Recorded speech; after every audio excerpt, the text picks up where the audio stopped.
Now, today the next topic is what? Resistance and Ohm's law. Okay.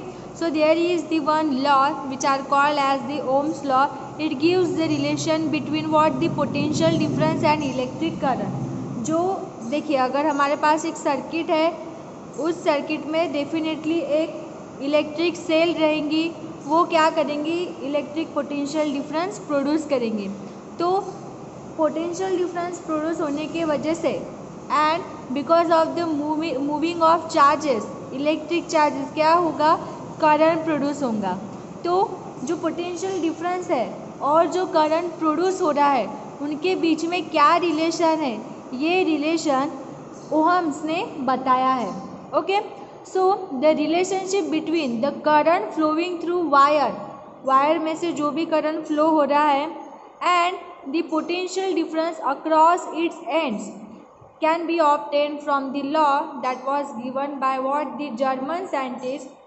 जो ohm है वो क्या है? जर्मन साइंटिस्ट है, उनका पूरा नाम क्या है? George Simon Ohm. Okay, so if the physical state of a conductor remain constant, the current I flowing through it is directly proportional to the potential difference between its two ends. Okay, तो आपको यहाँ पे ध्यान रखना है कि what? I is directly proportional to the V and also Ohm's law suggested that the electric current passing through the conductor is inversely proportional to the resistance. So according to the Ohm's law, what? The I, electric current flowing through the conductor is directly proportional to the what? Potential difference, and I is inversely proportional to the what? Resistance, where the V is equal to what? Potential difference। क्या रहता है? ये potential difference रहता है and R क्या रहता है? R रहता है what? Resistance। So I is directly proportional to the V, indirectly proportional to the R. So you can write it as I is directly proportional to the V by R.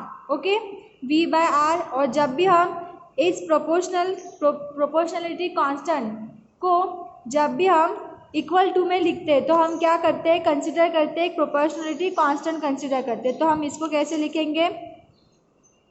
I is equal to what? K into V by R, where ये जो हमारा K है ये क्या है? Proportionality, क्या है? Proportionality constant है। ओके, तो हम कैसे लिख सकते हैं? I is equal to K into V by R। if the proportionality constant की वैल्यू अगर हमने 1 कंसिडर की तो हम क्या लिख सकते हैं? I is equal to what? V by R। यह आपका हो गया ओहम्स लॉ। समझ में आया आपको?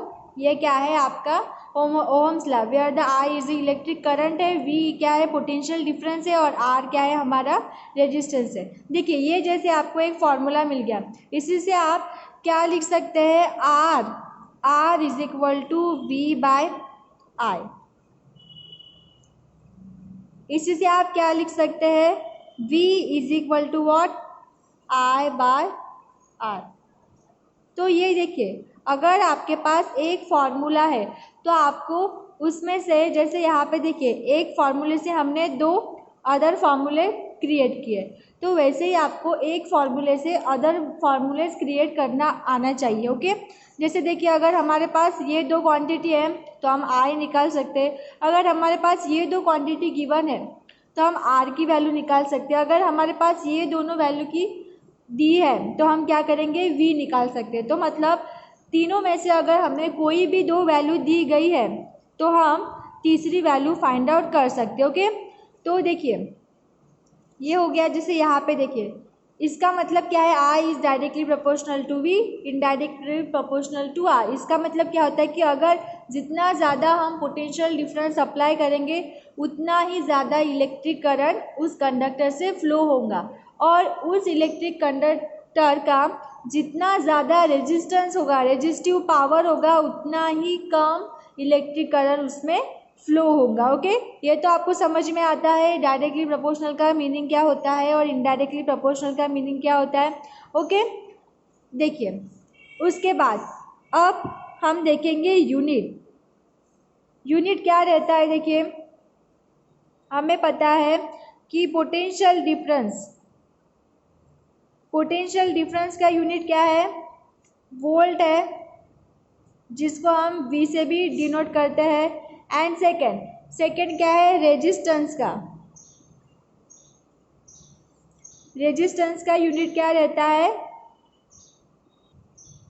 ओहम, जिसको हम इस सिंबल से डिनोट करते हैं। और इलेक्ट्रिक करंट का आपको पता है क्या है, एम्पियर।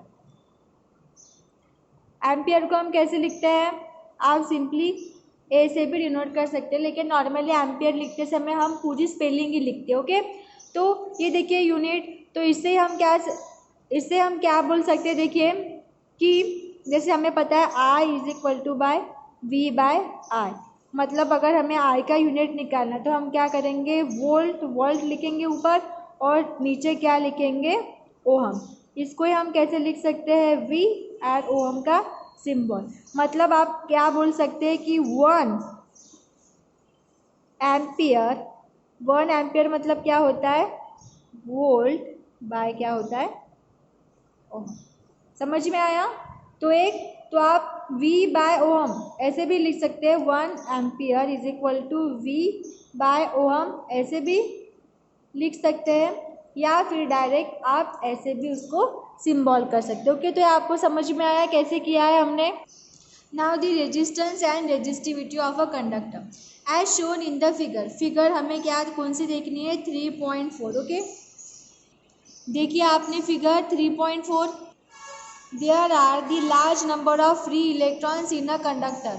आपको पता है कि वहाँ पे जैसे कंडक्टर है तो कंडक्टर में बहुत सारे फ्री इलेक्ट्रॉन्स रहते हैं, they are constantly in a random motion. और आपको पता है कि अगर हमने कोई भी इलेक्ट्रिक करंट या फिर अगर हमने वहाँ पे कोई भी पोटेंशियल डिफरेंस प्रोवाइड नहीं किया तो क्या रहते हैं, वो जो फ्री इलेक्ट्रॉन्स रहते हैं they are move randomly in all direction. Okay, वो सभी डायरेक्शन में क्या करते हैं, वो रैंडमली मोशन करते हैं। When a potential difference is applied between the two ends of the conductor, जब हमारा जो कंडक्टर है उसके दोनों टर्मिनल पे पोटेंशियल डिफरेंस प्रोवाइड करते हैं, this electron start moving from end at lower potential to the end at a higher potential. Okay, तो क्या होता है, जैसे ही हम पोटेंशियल डिफरेंस अप्लाई करते हैं तो जो फ्री इलेक्ट्रॉन्स रहते हैं conductive, they are start moving from what, low potential to the high potential.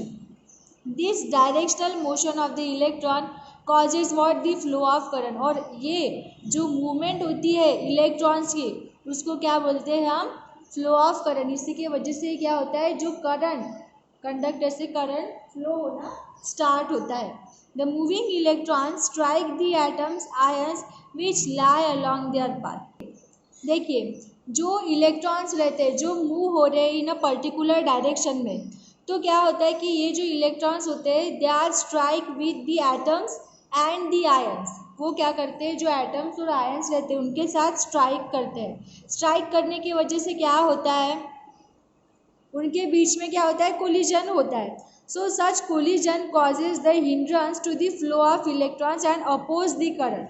तो ये जो कोलिजन होता है इनके वजह से क्या होता है कि जो constant moving of electric current है उस कंडक्टर में से, उसको क्या होता है, वो क्या करते हैं, अफेक्ट करते हैं। Okay, it causes the hindrance to the flow of electrons and oppose the current.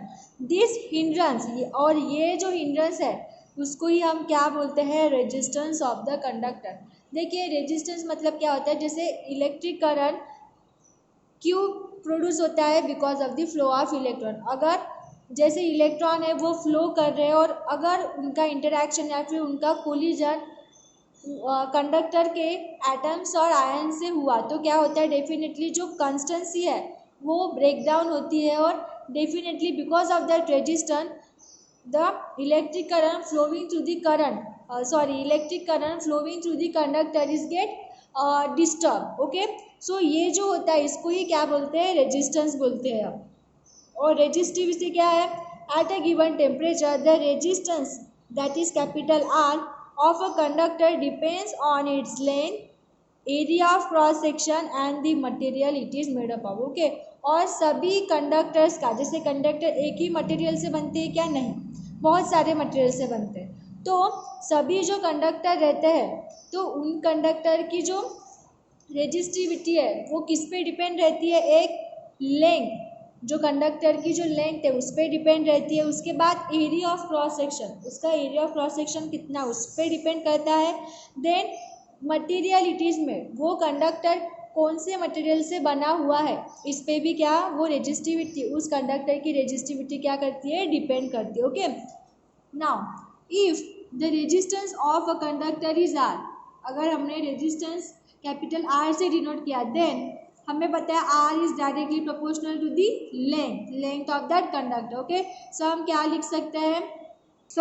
लिख सकते हैं, देखिए, that is the resistance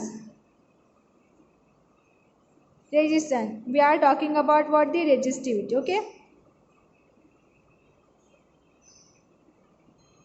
so the resistance is directly proportional to the length, that is the length of wire। okay, length of wire पे depend है, and resistance that is capital R is inversely proportional to the area of cross section. Okay, it is inversely proportional to the area of cross section. तो हम इसको ही कैसे लिख सकते हैं, R is directly proportional to the what, L by A, ऐसे लिखेंगे। जैसे डायरेक्टली प्रोपोर्शनल का सिंबल रहता है, अगर हमें उसको इक्वल टू के साइन में कन्वर्ट करना है तो हमें एक प्रोपोर्शनलिटी कांस्टेंट देना पड़ता है। तो यहाँ पे जो हम प्रोपोर्शनलिटी कांस्टेंट देंगे वो क्या रहेगा, वो रहेगा रो। क्या रहेगा, रो। तो हम इसको कैसे लिखेंगे, देखिए, R is equal to rho L by A. So it is the what, the proportionality क्या है, कांस्टेंट है। ओके, ये क्या है, प्रोपोर्शनलिटी कांस्टेंट है। ओके, तो यहाँ पे हमने क्या क्या कवर किया, आज हमने resistance and Ohm's law, then resistance and resistivity of conductor complete किया। ओके, सो जो नेक्स्ट टॉपिक है क्या है, इलेक्ट्रिक सर्किट, वो हम नेक्स्ट डे देखेंगे। Okay, so we will stop here.